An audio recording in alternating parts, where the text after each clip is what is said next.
No primeiro vídeo dessa série, eu apresentei um argumento de que o ato total do toque teria que ser também um ato penetrativo, pelo menos no sentido mínimo, porque como um ato total, ele deveria tocar não só a superfície que sempre está disponível, mas também as partes interiores nossas, que são capazes do toque, mas que normalmente não tocamos.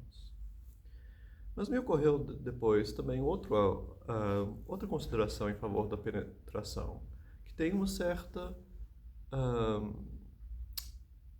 aptidão simbólica, no sentido de que em todo o relato, em toda a explicação do ato sexual que tenho desenvolvido aqui, o que é especial nele é que os sentidos, em especial o toque, a escuta e o olhar, eles apreendem dos outros seres humanos não só a sua superfície, mas também a própria experiência interior. Eles têm essa capacidade empática que é realizada apenas quando o seu objeto é outro ser humano e que é realizada de forma máxima quando dois seres humanos mutuamente se entregam para essa compreensão, para essa percepção total e empática que a gente chama que é o sexo.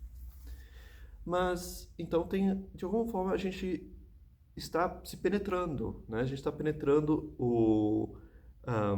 essa superfície dado pelos sentidos para dentro do interior da experiência das pessoas, para dentro daquele corpo de memórias do qual eu falei no último vídeo. Mas por que é que considerações simbólicas seriam relevantes no sexo? Por que que isso faz algum sentido buscar um certo simbolismo na penetração? De fato, símbolos são usados no sexo, em faz de conta, em ensinar papéis e também simplesmente na linguagem, falar para o outro o que se quer, o que se está sentindo. E eu mencionei isso é uma das formas da realização da escuta no sexo, embora a principal seja a realização dela na apreensão do silêncio, no se entregar para o silêncio, que acontece, por exemplo, no beijo, no sexo oral. E eu falei disso no vídeo sobre a escuta. Mas será que não tem alguma outra conexão com o simbolismo que mostra isso? Eu acho que tem. Eu acho que tem, e isso explica um pouco de por que considerações simbólicas fazem sentido quando a gente pensa no sexo. E para ver isso, vamos pensar de uma maneira bem inicial, bem básica, sobre o que é um signo, né? E o que é uma palavra. Uma certa ideia é que, bem, é uma percepção, né? Então você ouve um som, né? Ou, por exemplo, você ouve a palavra urso ou bear, ou você vê uma imagem, né? Você vê essa palavra escrita, e daí você pensa em outra coisa, né? Você ouve esses sons, urso, né? Essas duas sílabas, urso, e daí você pensa em um animal selvagem. Agora,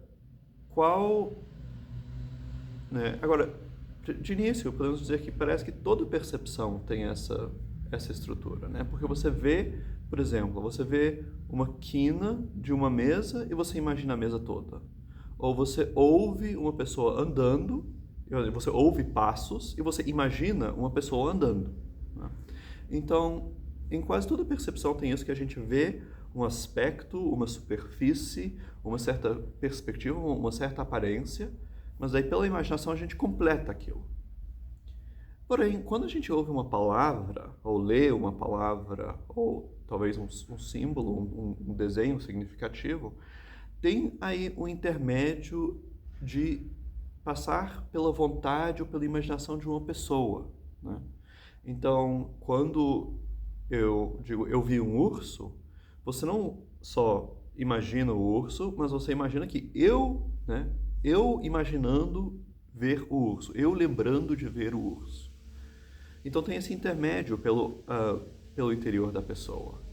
E é justamente esse acesso ao interior que falamos que os sentidos têm essa capacidade, têm essa capacidade empática, que é realizada no sexo, quando o objeto deles é outro ser humano.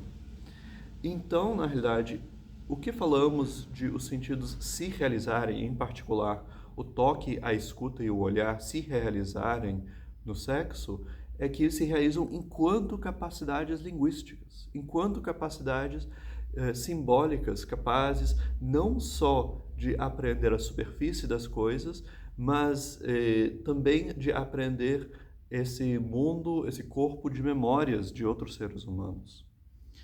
E então aí a gente já vê uma conexão entre sexo e simbolismo, como o próprio ato sexual é uma realização simbólica, e daí por isso que faz sentido torná-lo ainda mais simbólica, seja complementando os nossos olhares e gestos e toques com palavras e com conversa, seja de uma maneira mais ampla, né, com encenações de papéis ou até mesmo, por exemplo, com essa consideração de que a própria penetração simboliza o que estamos fazendo naquele momento de penetrar no interior do corpo de memórias da outra pessoa.